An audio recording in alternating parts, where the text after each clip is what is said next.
Like hundreds of other families, the Koskis wanted to share their love for reading and books and take it from the inside of the house to the outside. And that's why they created this little free library for neighbors and the community to enjoy.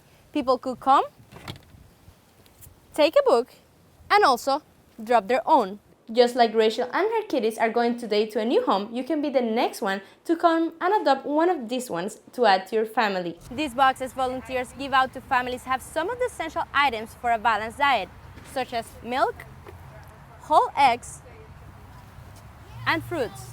These products are donated to Joshua's Heart by local organizations and other residents who want to help families in need. Right behind me, commuters' breakfast is taking place, where students can come, grab a bite, but most importantly feel they have a home away from home. Thanks, Blake. The Hurricanes volleyball have added 5 new freshmen to the team this semester, including middle blocker Lauren Tarnoff. Volleyball runs in the Tarnoff family. The Canes has followed in her mother's footsteps very closely, from playing with the same number in high school to the same team position. Fans of the Miami Hurricanes got back to Hard Rock Stadium last week to cheer on their team at the home opener game, but they ended up cheering for a completely different reason. Separating the plans to fund the government and suspend the debt ceiling. The government funding expires on Thursday, and as of now, a decision has not been made.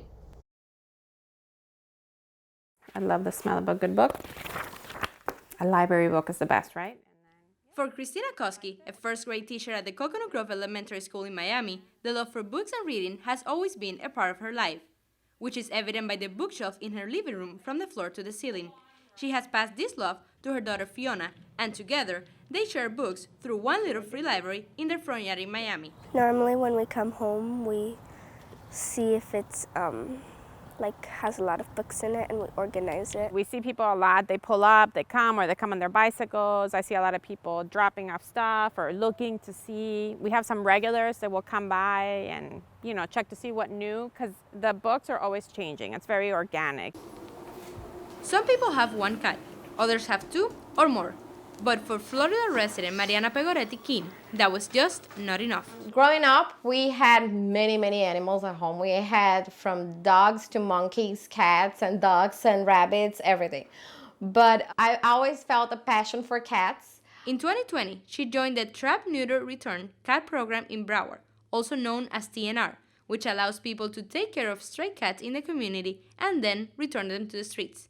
But Mariana's love for these 4-legged animals kept growing and turned into what's now King's Orphan Kitties, a pet adoption service that helps cats find a new home after the TNR.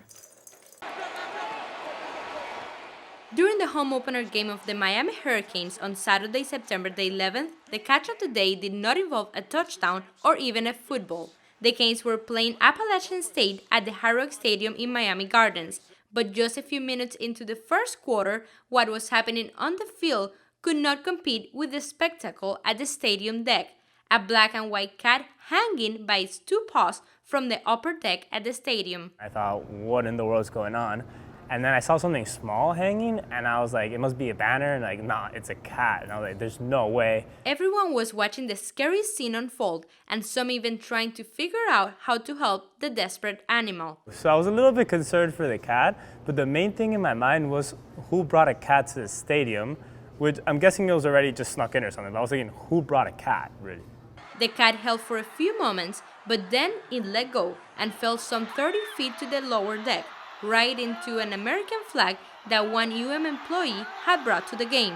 It was zip tied to the handrail in front of us, so we just snatched it off and then held it up. When the cat fell, it fell into the American flag and then into the flag below that and then to the floor. It was incredible, and seeing the cat survive that, I have a newfound respect for cats. It must be true what they say that cats have 9 lives. This one certainly used one of it that day, and it got even luckier after it was rescued.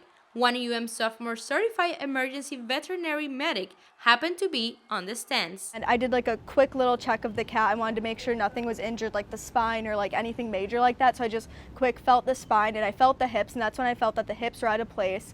I popped one of the hips back into place and the other one was just not as bad as the other. So I just adjusted it a little bit and it seemed okay. The Canes won the game 25-23, and their head coach Manny Diaz even credited the cat for the victory. But I'll tell you, if the cat will help us in our red zone offense, I'll see if we can give it a scholarship.